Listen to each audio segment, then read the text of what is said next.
The second phase in the selling process is to plan the sales call. And it is essential to spend time planning every part of our sales presentation. In this topic, we will know first the tree of business life planning. This is guided by the golden rule, which emphasizes benefits, improve our communication skills, and enhances our ability to unselfishly help a person make the correct buying decision. As we can see in the given illustration, the tree is rooted in integrity. It's about being honest and without compromise or corruption. Integrity develops trust and trust develops confidence.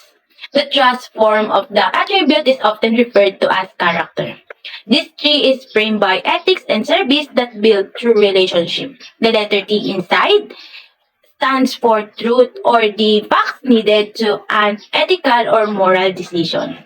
Begin your plan with a purpose and plan to achieve your purpose. Purpose is a constant truth that guides your business life. Purpose directs how you approach each sales call. It defines success for you. Purpose classifies your relationship. It helps defines who you are as a sales professional. Today was tomorrow, so plan today for tomorrow. This is all means that how you think, how you act, and what you accomplish today will determine your future, your tomorrow. To an overwhelming degree, you can control your future with what you to do today. A plan is a method of achieving an end. A plan involves what you want to accomplish and how you will do it. The foundation of your plan must be based on the truth. Success is setting a goal and accomplishing it. A salesperson might define success as making sales quotas this year or being the top salesperson in the company. From the illustration, there are two sides, the seller and buyer. And between them, there is a gap and a bridge, which is the truth. Let's imagine there's no truth between the gaps. We will realize that there is no foundation for having a connection or relationship between them. We should be careful with whatever plan and decision we will make in order to prevent any conflict in business. One lie, one misrepresentation can lead to separation or even divorce between seller and buyer. A secret of success, people plan, implement, and evaluate.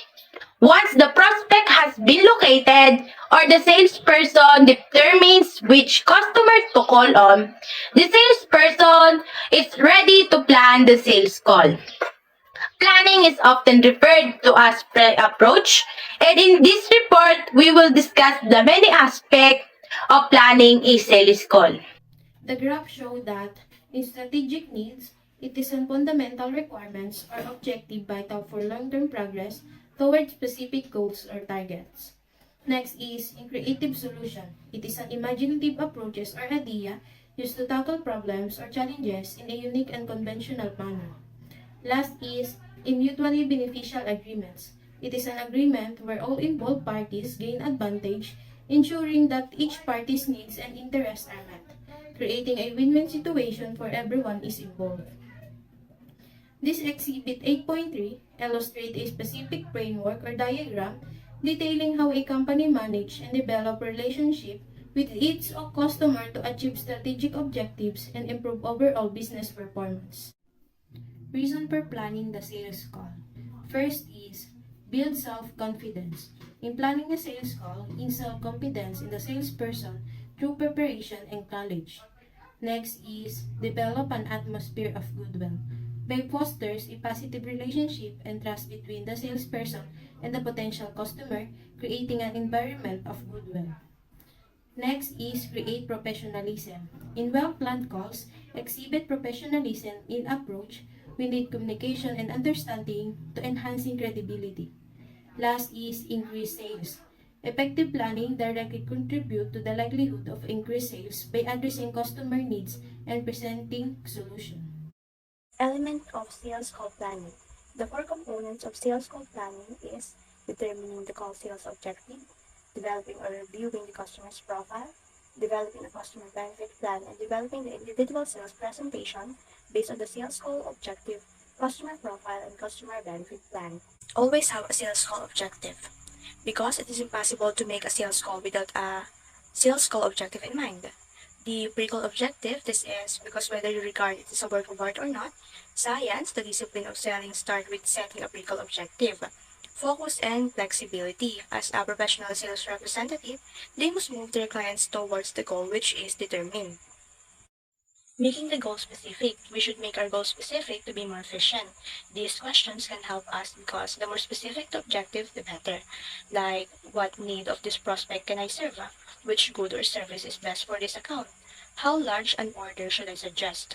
Then, moving towards your objective, just because a salesperson isn't making formal presentation doesn't mean that the call shouldn't be planned. Set a SMART call objective that is specific to get an order is not specific, measurable, quantifiable, achievable, not too difficult to fulfill, realistic, not too easy to fulfill, timed as this call or before the end of the financial year. Exhibit 8.6 can be a guide for determining the appropriate strategies to use in contacting each customer. The salesperson should review as much as relevant information as possible regarding the firm, the buyer, and the individuals who influence the buying decision. Customer Benefit Plan is a tactical approach designed by businesses to outline the value of products, services offered. Step 1. Select the features, advantages, and benefits of your product to present to your prospect. This initial step directly addresses the core question of why a buyer should choose your product. The primary motivation for a prospect to make a purchase lies in recognizing that the product's benefits are tailored to fulfill specific needs. Step 2. Developing a marketing plan. It's particularly important when targeting wholesalers or retailers as part of your distribution strategy. The marketing plan should not only address how these intermediaries will buy your product, but also how they will effectively market and sell it to their end customers. To achieve this, the plan needs to provide detailed recommendations on various aspects of retail marketing. These are the examples of topics often discussed in the marketing plan segment of sales presentation. Step 3. Develop a business proposition. This is a statement of the value that your product or service provides to customers and how it compares to the competition. It should also include your pricing strategy, markup percentage, forecasted profit per square foot of shelf space, ROI, and payment plan. Here are the examples of topics contained in the business proposition segment of sales presentation. Lastly, develop a suggested purchase order based on a customer benefit plan. This stage encompasses a detailed presentation that integrates a thorough analysis of customer needs and highlights how the presented product effectively addresses these identified requirements. The use of visual aids is emphasized to enhance the clarity of communication. In Exhibit 8.9, major phases in your presentation, a sequence of events to complete in developing a sales presentation. In approach, it includes rapport building and recover needs attention, interest, transition. In fully discuss your product, it includes features, advantages, and benefits. In presenting your marketing plan, we must include how to sell for reseller and how to use for consumers and industrial users. In explain your business proposition, we must include what it is for your customer. In suggested purchase order, it includes recommend what to buy in order to fill their needs and recovered in the presentation. In number 6, close, it includes ask for the business. In exit, it includes do not give up, act as a professional, and leave the door open. In making a sales presentations, consider the prospect 5 mental steps in buying. Number 1, attention. From the moment you begin to talk, quickly capture and maintain the prospect attention. Number 2, interest. Before meeting with prospect, determine their important buying motives. This can be used in capturing interest. Prospect enter the interest stage if they listen to and enter a discussion with you. Number 3, desire is created when prospect express a wish or wanting for a product like yours. Number 4, conviction is established when no doubts remains about the purchasing the product from you. Number 5, prospect and action. Once the prospect is convinced, plan the most appropriate method of asking the prospect to make a purchase or take some action. If each of the preceding steps has been implemented correctly, closing the sales is the easiest step in the sales presentation. That's all. Thank you.